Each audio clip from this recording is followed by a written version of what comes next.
arrived at the station quite early. I'd allowed myself lots of time. I kept checking the platform board for an announcement of when the 12:10 would be leaving.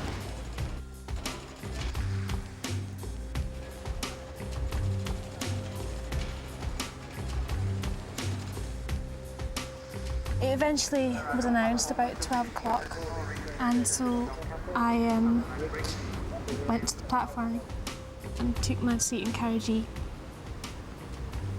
It pulled away, no problem, so I just sat down and read the magazine.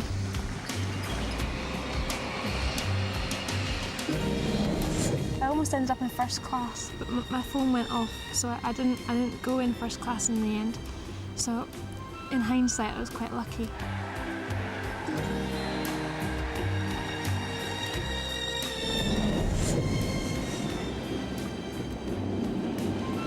Then about 15 or so minutes later, Will experienced a kind of bang.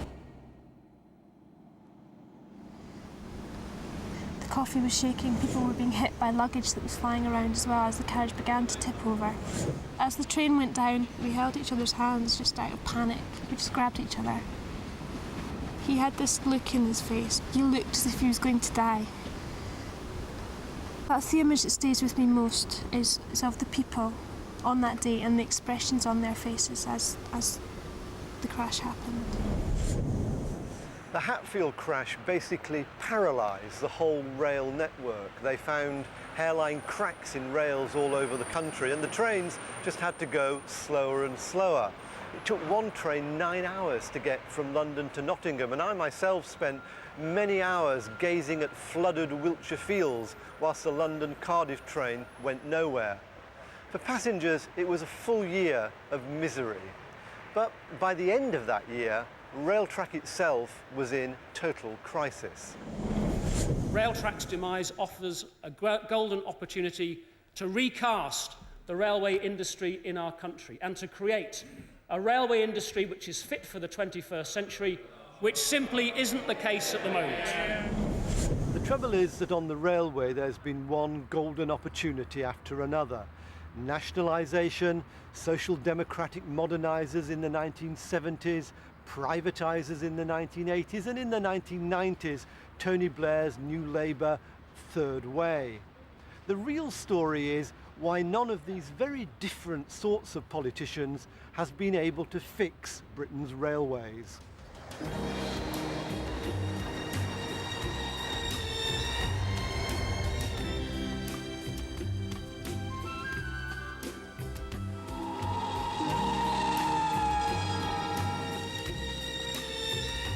If you want to look at this thing called transport, you still can't do better than come to Britain. It was our grandfathers who gave it to the world. Now we're trying something new again. And thereby hangs a tale. There have been many blueprints for the future of Britain's railways. Each was undone by lack of cash, political willpower, and the rail industry's inability to change. We had to start as a cleaner, or what they called box diver, didn't we? Yeah. Cleaning box. And then we gradually went from cleaner to past cleaner, where you could go as a fireman. When required. When required. Yeah. And then from a past cleaner you got to a fireman, didn't you? Yeah. Yeah. And then you went to a past fireman. Which was the same. Which was the same as being a driver. Yeah. Yeah, But you could go driving out if required. Yes. And then after you'd been a past fireman for so many years, you got made a driver. Yes. And that took you about 20 to 25 years to do. That was that was your apprenticeship. Some of it, yes, some of it. It was run rather like the army had been run.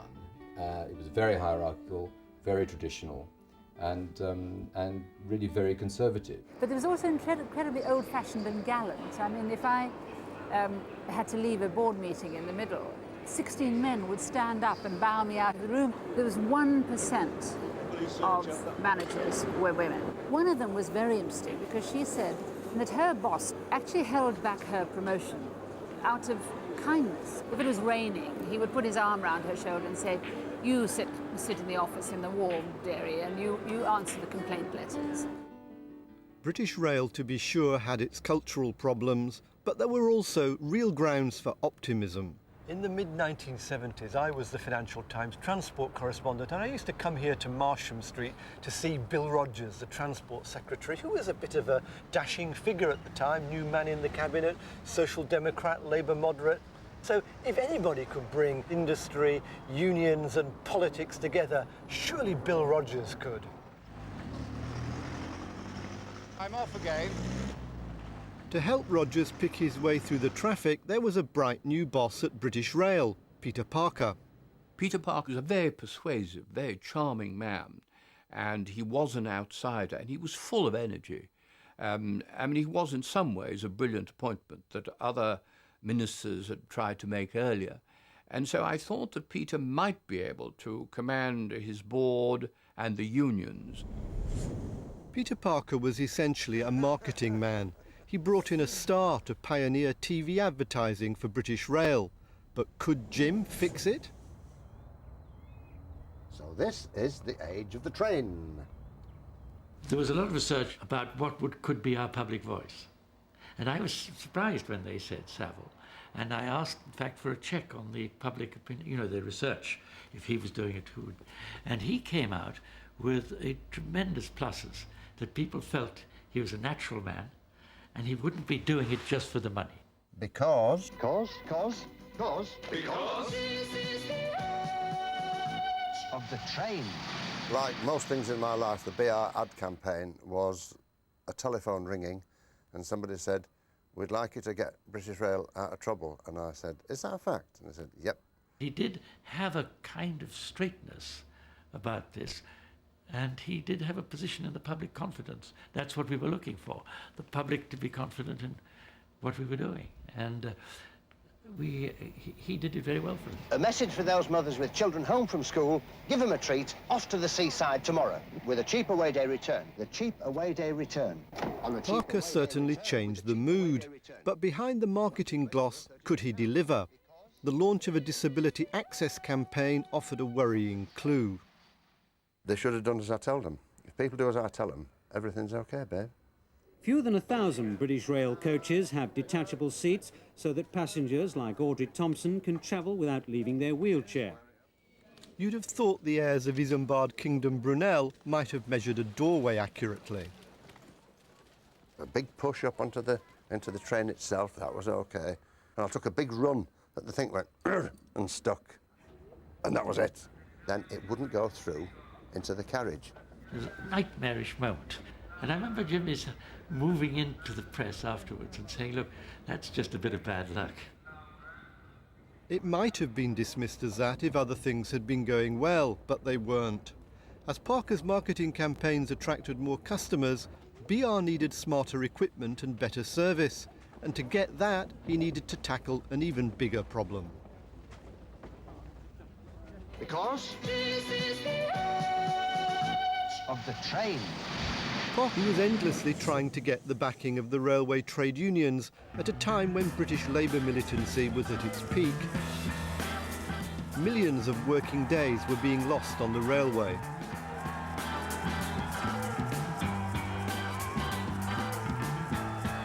There was a feeling that the railways were their own worst enemy in some way, and that whatever government tried to do, the railways didn't show much sign of improvement. The workers trusted their unions more than they trusted the government or their own management. You've got to be in a union, really, for your own protection. Yes. So it meant if you did get into trouble, you'd got representation. I mean, if you weren't in a union, you got into trouble, you could look out then, couldn't you? Well, you'd get the blame whether you were blameless or not. There were battles over everything from how many people it took to run a train to catering trolleys and litter bins. We all knew what we were talking about was a perfectly safe trolley and a perfectly safe litter bin. But the guards were quarrelling with British Rail about hours and money. And so they would just use this excuse. And I remember this one meeting when I just said, "Why are we all talking about the safety of this trolley? It's not about trolley, you've got another agenda here." But that isn't the way to deal with recalcitrant unions. You have to go round and round in circles and talk this ridiculous language. My union and the train drivers were going to stop the whole of Britain on the 31st of August. Before we ratified the understandings, because they're not agreements. The understandings are understandings. They are to be ratified in the proper machinery. My 3% is waiting on this table now. I want to pay it. But why don't you honour the productivity commitment instead of talking about the pay commitment? We shall honour the productivity commitment by using your established machinery. You had 3 months. Many people in the country will think this is pathetic. Absolutely. Both of you talking about such minutiae as terms of reference. Okay, what is important is how you stop the rail system. Can we talk about that? Stop. Yeah. Buckton would always say, "My men are very angry." That was always the story. My men are very angry. There wasn't actually any particular reason why they should be any angrier than anybody else, actually.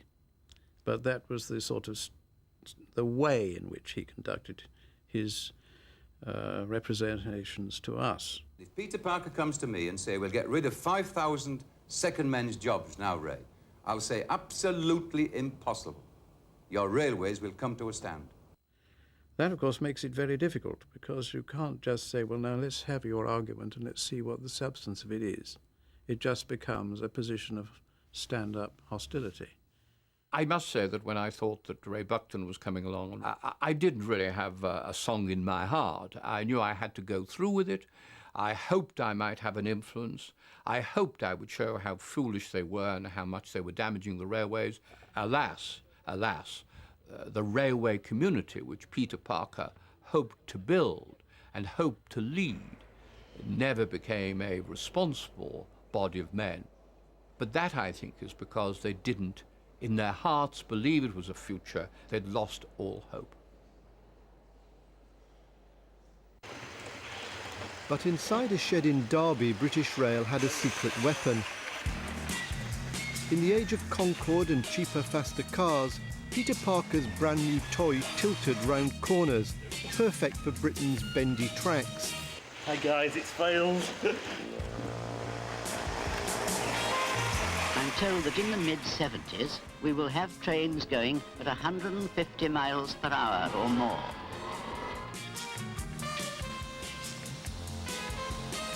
The Advanced Passenger Train project was a stop-start affair, always short of capital. But inside BR, they thought it might just be a world beater.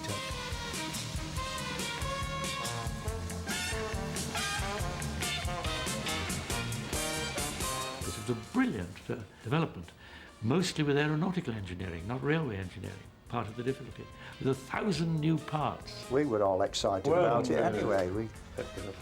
Well, we'd never seen anything like it, had we? So obviously we were a bit excited. Fantastic thing. I thought it was the best thing I'd ever been on. I thought it was absolutely wonderful. It was a step up, wasn't it, from the electrics? Oh, yeah. We used to do it 80 to 100 mile an hour, then 110, and then we went up to the APT speed, which was 125, wasn't it? A colleague of mine told me he drove the train at 153 miles per hour. I believe on one occasion it actually went at 170 odd miles per hour. Now that was a sort of technology that was going to lead to the Renaissance again. But like most things at British Rail, the Renaissance was not running on time. Nearly every time you went in your school, 3 mornings a week, Monday, Wednesday, Friday, and the same thing would happen. It very rare got south of Carlisle, and it'd say broke down, gone back to Shields Depot. You go so far and then you get the phone ring and say, whoa, there's something gone amiss. Back onto the depot. By 1981, the train had been in development for 14 years at a cost of £40 million. Under pressure, Parker took a chance and launched it. Well, they took a party of journalists and other people up to Glasgow overnight and stuck us on the train first thing in the morning, and we whizzed off southwards, some of us trying to keep our breakfasts down as this train lurched rather crazily round the bends coming through the English countryside. I mean, they'd had a good night out, there's no doubt about that, the evening before with the British Railways Board. Great hospitality, but that hospitality wasn't reciprocated when they travelled on the train, and of course some of them felt a little seasick, as they put it. It would have been amazing if the journalists hadn't gone to the bar. I think they're well capable of holding their drink. The press mocked geriatric British Rail's attempt to cut a dash. In those days, the papers baited BR the way they now taunt Railtrack. But the new train was in trouble. Within a week, its tilt and braking mechanisms failed and the government cut off the cash. The dream was over.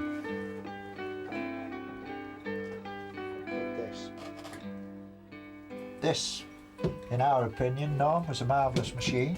I swore the best thing I ever drove, this was, without a doubt. The best thing.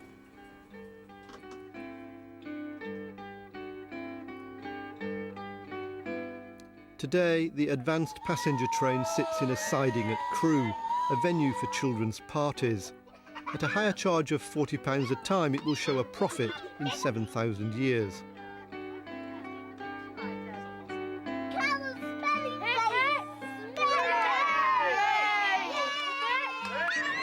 I feel a bit bitter about it. I think we could have done it if only the Treasury or the government had a little bit of vision, a little bit of leadership, a little bit of imagination. We could have been the first in the world with a tilting train. We didn't have that capacity of seeing the thing through. Over the years, it had been on and off. And it's a very sad story, but a very significant story.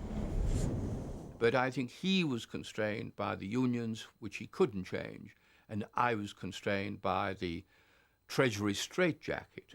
Together, we were just disappointed that it didn't give the railways a better future. Labour had failed to fix the railway.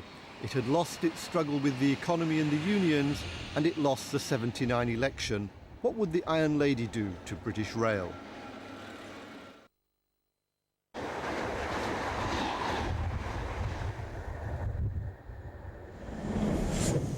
Where there is discord, may we bring harmony. Where there is error, may we bring truth. Where there is doubt, may we bring faith. And where there is despair, may we bring hope. Margaret Thatcher had been attacked once when she was in a train as an MP. And there was sort of no one to protect her. I won't say attacked, just a passenger sort of came up and started haranguing her. And she hated these open compartments. She never wanted to go in a train again. She was very, very anti-train.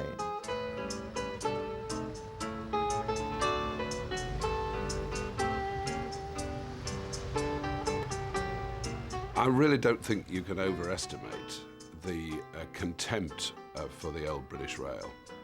It really was the standard music hall joke. I think you can kind of epitomise it by that sort of line that said that the slogan of British Rail was, "This would be a terrific system if it wasn't for the passengers." She didn't like the public sector. At a celebrated occasion, she came to lunch and she turned in mystification to the assembled railway executives and said to them, "But none of you can be any good because you'd all be working in the private sector if you were." In her own very different way, Margaret Thatcher represented another big chance for the railways. Now here was someone who would sort out the unions and bring in a harder-nosed brand of businessman, and eventually there was the lure of privatisation. Mrs. Thatcher was someone you couldn't quite associate with trains. She looked right in a big black limousine. She was a believer in individualism, and in transport that meant the motorist. Most voters didn't even use trains regularly. Everyone used or aspired to use a car. Peter Parker only once managed to get her onto a train when she named an engine after a colleague killed by a terrorist bomb. To name a locomotive after Airey Neave is a wonderful idea. After all, a locomotive has great power and strength. So had Airey.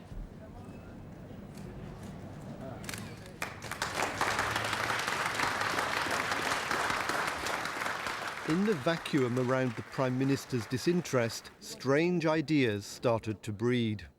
And she was surrounded by this sort of cohort of consultants and people like Alfred Sherman, who would blind her with daft ideas. I began to look into it and discovered that the railway was very uneconomic and created an enormous amount of pollution, using 5-6 times as much gas per passenger mile or freight mile as motor cars do. There were some quite desperate ideas around because the situation was desperate. British Rail was almost a sinking ship, or wallowing ship.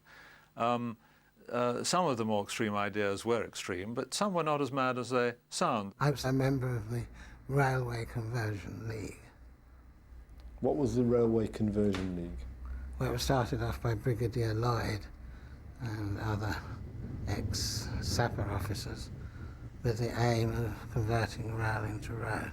There's a sort of atmosphere of the railway's old hat, and they thought that you do well if you got rid of the railway and used the railway tracks for roads and that sort of thing. I mean, it's actually a totally impractical thing to do, but these things were being said. It sometimes seemed like the fastest form of transport in Britain was the speed at which transport ministers went through the revolving door of British government. In the last 20 years, we've had 20-odd different politicians in charge of transport. Can you remember the name of any of them? It's a rotten job. Furthest down the cabinet table, and when you lose it, you're as likely to be out in the political wilderness as you are going on to greater things. It was absurd. The railway spent probably 6 months of its year introducing a new railway minister. Oh, I don't think any Minister of Transport, in and out for 2 years as I was, could claim that he succeeded. I think the measure has to be, did one manage to stop things getting very much worse, and did one just possibly open a few minds to new questions? Privatisation may be the best way forward. Every single incoming minister expressed vague enthusiasm for trying to, if not privatise the railway, at least get privatisation going within the railway. All of them were sat on by Mrs. Thatcher. Margaret Thatcher thought it was very complicated and that there were much easier ones to do that would bring much bigger benefits to customers, employees and taxpayers. In case anyone should be under any misapprehension, that the government has not decided to privatise British Rail.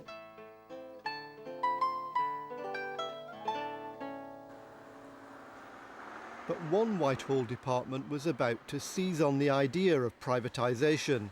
The Treasury could see a way to stop subsidising the railways. In the Whitehall Power League, the Treasury is top of the pile, the Transport Department invariably right at the bottom. It's like Manchester United versus Rushton and Diamonds.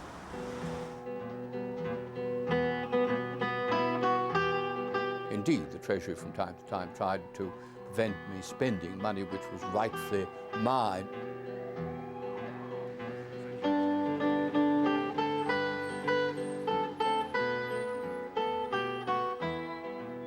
They could always prove beyond doubt that any requests for more money were misplaced, and if they couldn't prove it, they could still order it. It was a sort of one-sided argument. Each year there was a huge row with the Department of Transport. How much money would they get next year? And the best way of getting money was to promise to sell assets. Mrs. Thatcher might not let them privatise the railway, but the Treasury could still sell off everything else British Rail owned. The catering business, the hotels and the ferries, Sea-Link. When we sold Sea-Link, we had been advised that we should expect to get about 30 million. And so when we got a bid in from Sea Containers for I think about 60 million, 61 million or something, we were in an absolute panic because all the other bids had come in round about 30 million. And so we really were in a panic that this would leak and that James Sherwood would get to know that he was paying twice what anybody else had offered.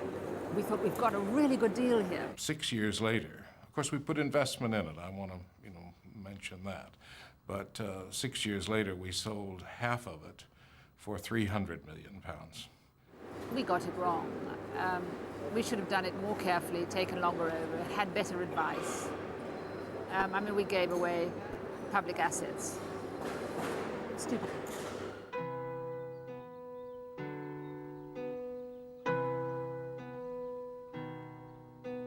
If you're offered a miserable railway hotel in a town that hasn't been refurbished for 50 years with a low custom, obviously you don't pay much for it.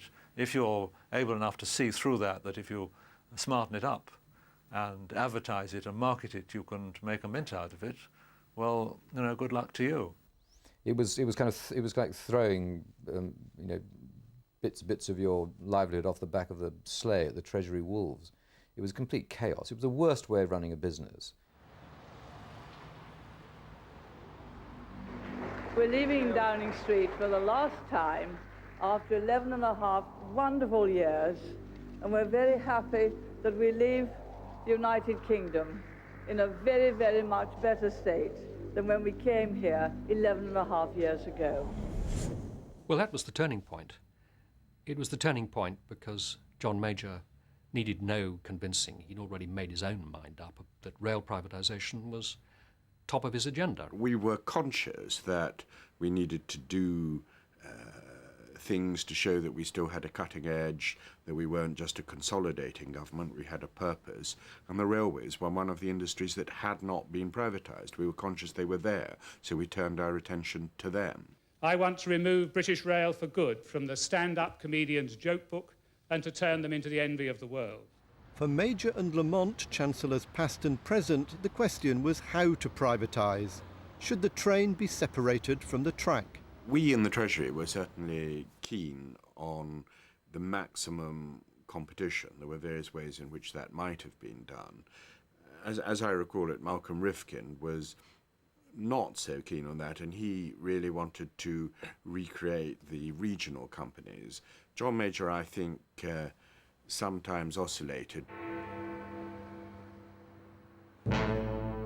With the clock ticking towards the general election, someone had to break the stalemate.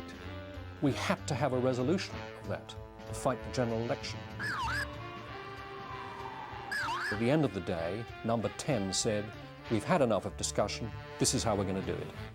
Which is the separation of the infrastructure from train operations. Jonathan Hill from the policy unit literally walked between departments with different drafts to make sure that there was a rapid conclusion.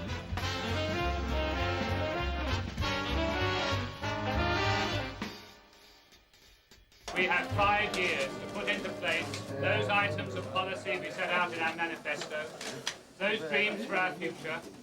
In 1992, you arrived there as the junior minister. Were they ready with a plan for privatisation? Well, John McGregor asked Sir Patrick Brown, the permanent secretary, where the bill was that he and his staff had got ready for the privatisation of the railways. And Patrick, as I understand it, sort of said, well, the thing is, Secretary of State, we didn't actually think you'd win. After the election, there was nothing there, really, apart from the very short paragraph in the manifesto. And the process had to start from that and becoming incredibly compressed as a result.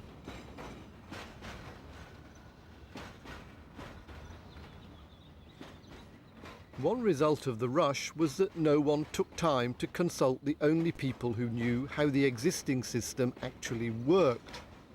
We weren't opposed to privatisation per se, and in fact many of us thought privatisation was a good idea. What did worry us was that in fact the government was embarked down a path which we thought left much to be desired in terms of the organisation and structure they were trying to introduce. I made it quite clear we weren't playing politics with this. We were implementers and we would implement.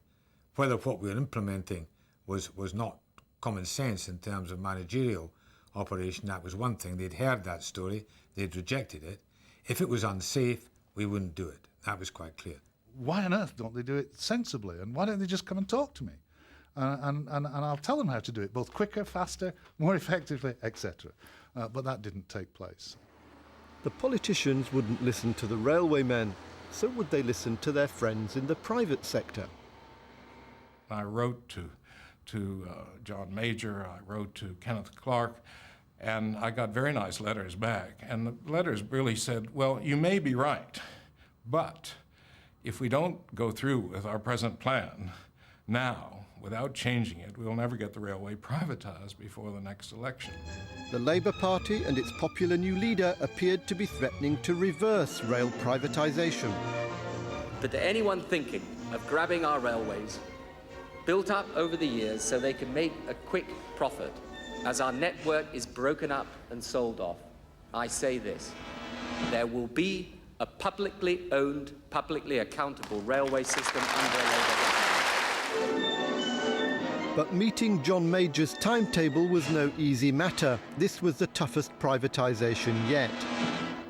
28 volumes this thick were carted into my room for me to read and go through.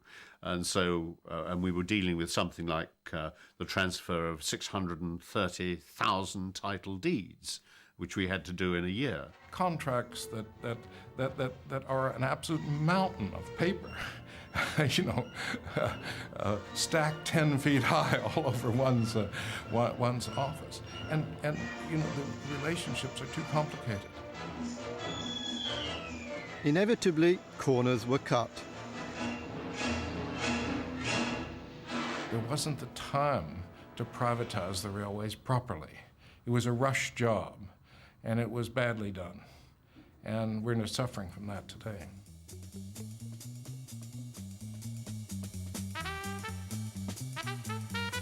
It was one heck of a rush. We knew exactly what the timetable was. The last possible date for the election was May '97, and the Prime Minister made it quite plain that we were to proceed with great speed. But frankly, it was a rush. But the public bought the rail track story. The share issue was a success, 7 times oversubscribed. Did the ministerial team go and celebrate? The odd bottle did actually see its cork flying high into the air in Marsham Street when that particular bill actually finally made its way to the statute book. Ready? Twinkle, twinkle, little star. Becca, sing it. No. Shouldn't Daddy sing it? The feeling of euphoria and hopefulness that we had in '96 when it started, when Railtrack first became a privatised company in an industry. It was an exciting time for us all, with so much to look forward to.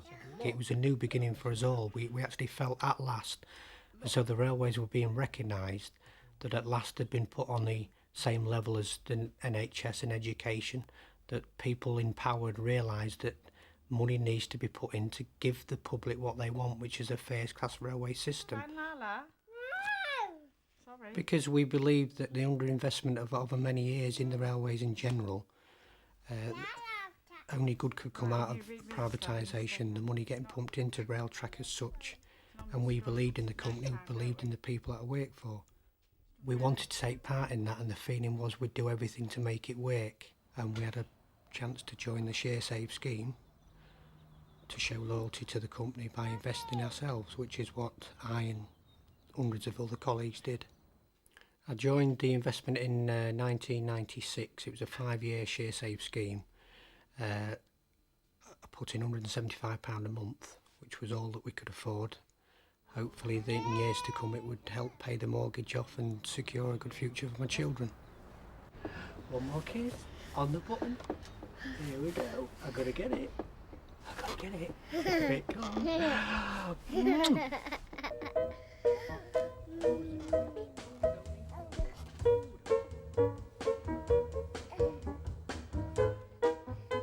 It really wasn't that difficult, you know, to spot what was going to happen to Britain's railways in the 1990s. Everybody knew that when the economy grew, demand for the railway went up. Armies of consultants crawled over all of this. They prepared all of that documentation for the city for the privatisation. And you know, not on a single page does it say, if this works and if the Chancellor's economic forecasts are correct, then there's going to be this huge extra demand on the railway.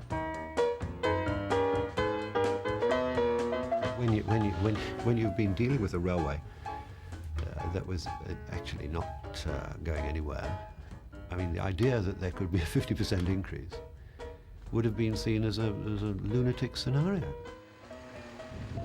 I think if you look back at privatisation, there were undoubtedly things that we didn't do as well as we could have done, particularly if you look back from today. And certainly the thought that rail usage was going to grow by about 30% between privatisation and the turn of the century wasn't something that we were anticipating. Demand literally took off. I think that That must be good for the country, but it wasn't particularly good for some of the travelling public who had to put up with overcrowding and congestion.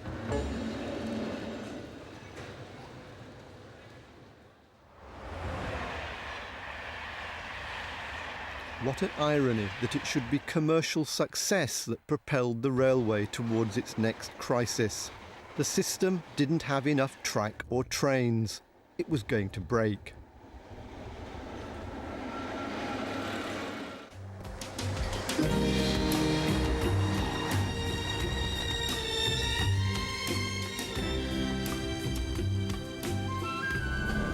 The image that stays with me most is of the people on that day and the expressions on their faces as the crash happened.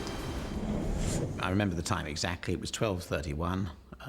The call went in on the car phone in my car. I was on my way to a lunch, saying that there had been a derailment and saying where it was. 5 minutes later, the call came again saying that there were casualties and telling me exactly where it was, and we reversed and went straight out to the site.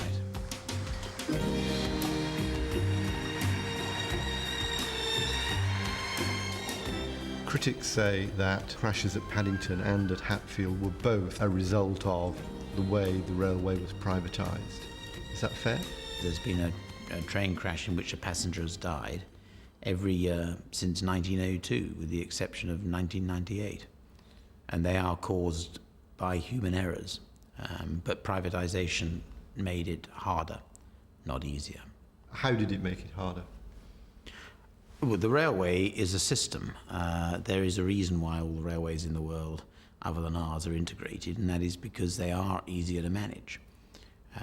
All the parts of the system are interdependent, and if you move one bit, it has an effect on the other bit. And splitting it up into different pieces and forcing those pieces to act in different directions based on a set of contractual incentives does not facilitate the optimal management of the system. I think it was probably a matter of 3 or 4 hours. That was all it took for the industry to grasp the essential point, that Hatfield had demonstrated the breakdown, the deeply, deeply, deeply worrying breakdown of the relationship between maintenance and operation, between the wheel and the rail. Which is just what Bob Reid and his British Rail team had told the government from the beginning.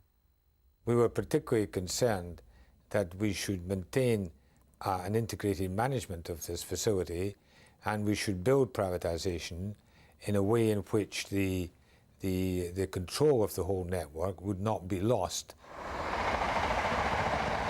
Did Bob Reid have any other advice for the government to ignore? I felt they were light in engineering expertise. I felt they could have done with a good more senior engineers in. The person who got the top job in there was not an engineer. I felt for a rail track it would have been better that we got a top engineer working directly for the chairman, making sure that the engineering standards were in place. But they didn't want to go that way. I had a candidate for them, but they didn't want to accept them. The engineering chain was fragmented at privatisation. The split between maintenance and the maintenance contractors and rail track did break the engineering chain. And the split between the wheel and the rail, by breaking rail track off from train operators, and also to some extent the split between the train maintainers and the train operators, that had all fragmented the engineering and made the whole thing far harder to manage as a system. And that was exploded at Hatfield. The architects of privatisation were interested in financial, not mechanical engineering. They wanted to maximise cash for the Treasury and phase out subsidies. But it didn't work. The railway continued to soak up public money. The Treasury's own plan had ended in failure. After Hatfield, as the network seized up, so did the complex regulatory system. The rail regulator flapped. The Strategic Rail Authority had no strategy and no authority. Ministers held summits but saw only fog. And it was the end of Gerald Corbett at Railtrack. It is an impossible job.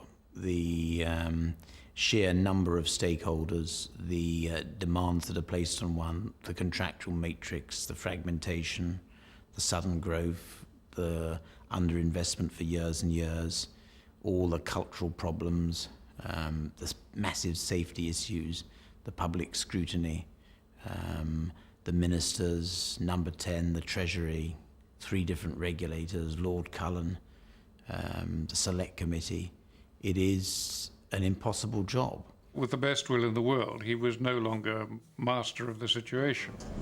By the time privatisation hit the skids, Tony Blair was in Downing Street on a ticket of improved public services. Chancellor Brown had the healthiest economic performance since World War II.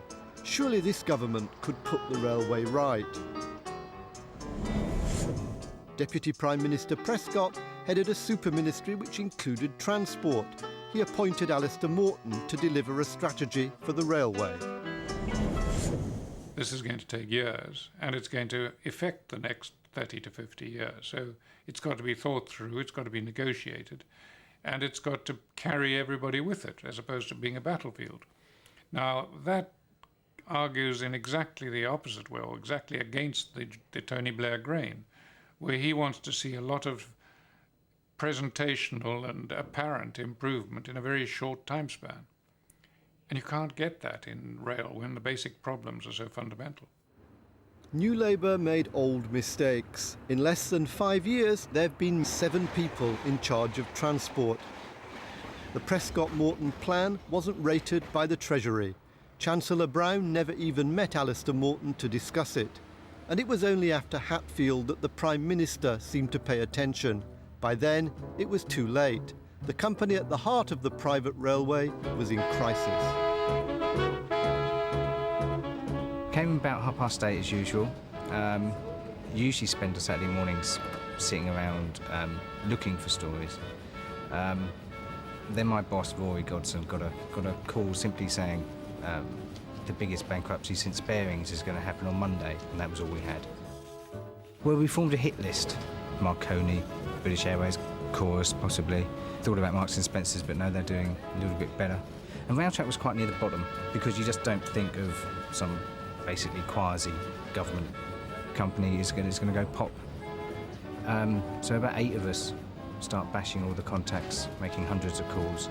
The first decent break came, I think, at about 11:30. Got a phone call from someone who didn't know who it was, but knew it was a company that had recently fallen out of the FTSE 100. So that basically told us Chorus or Railtrack.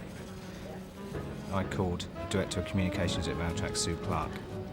She said no comment, which kind of sends alarm bells ringing in your head. And I kind of pushed her on it, got quite pushy with her actually. She said something along the lines of, even if I did know, I wouldn't tell you. So we're kind of halfway there.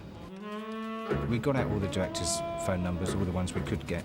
None of them were at home, so we spoke to their wives or their daughters or their sons, who all said Daddy's at Euston in a meeting, or my husband's at Euston. So again, you think rather strange time to have a meeting. Sunday Times? I made a call to Jo Moore. She refused to talk about Railtrack at all. She said Railtrack was a private company and I should direct my questions to Railtrack. She was very, very edgy indeed.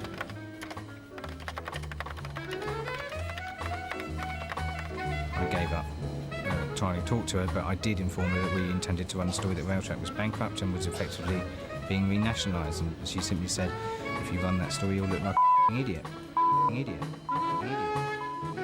Railtrack, the company which runs the country's rail network, dramatically collapsed this morning.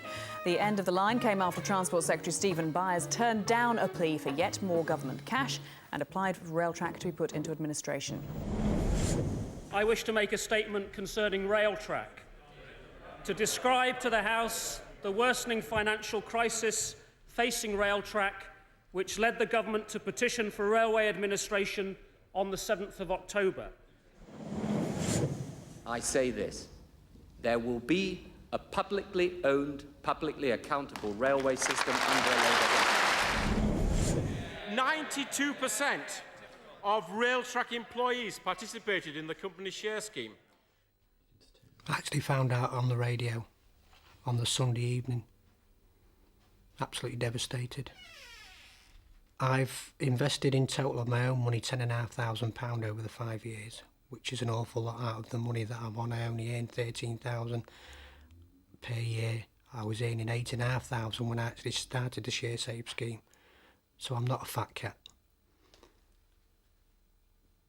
When I looked out my signal box, I could see the land that I owned as a shareholder.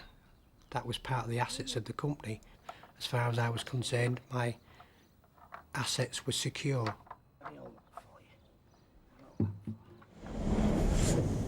The government stands behind the rail system, but not individual rail companies and their shareholders, who need to be fully aware of the projected liabilities of the companies in which they invest and the performance risks they face. It was the bedrock of my children's future, my children, my wife and myself, for the house and everything. That was what we based everything on, for not only for that 5 years, but in all the years to come, to be able us to pay off the mortgage and, like I said, for the children's education. That man and this government has stolen our future. The wider question for the future is whether the buyer's plan, which talks of a non-profit successor to Railtrack, is thought through, or is it like privatisation, another rushed, uncoordinated job? I think they're flailing about. I don't think they thought out the points I've just been making in advance of putting Railtrack into administration. They had various bits of paper that sketched out various ideas, but the ideas didn't stand up when you looked at them closely with some knowledge. Company not for profit is a meaningless statement. Railtrack is a risk-taking company. It has to put money and effort at risk, and when things go wrong, it always costs more money as well as more effort. And things do go wrong. If you don't have equity, and the government's proposing, in fact, 800 million to $1 billion, which isn't much in the scale of this industry, if you don't have that, you've got to build up reserves as fast as you can. The only way known to man to build up reserves is to make profits. So I don't actually see what a company not for profit in this context is going to look like. There's no reason why the buyer's plan or any other model can't be made to work, so long as the politicians are clear about their role. Since the 1970s at least, ministers have been unable to resist the belief that they are directly responsible for the management and operation of Britain's transport system. They must stand there in front of the public, taking the heat for the performance day-to-day of the service, and therefore telling the service how to run itself better tomorrow, which is a ridiculous thing for a politician to do. In the end, the lessons of railway history are blindingly obvious. First, accept that in a crowded island, the railway is a vital public service which will always need subsidy. Second, make a long-term, properly funded plan and stick to it. And above all, protect the railways from that deadly cycle of neglect, panic and cabinet infighting which has been the mark of British government in the last 30 years. There's no sign at all that the Blair government has got this message.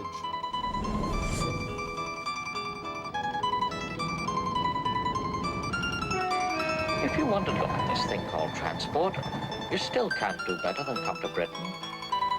It was our grandfathers who gave it to the world. Now we're trying something new again. And thereby ends the tale.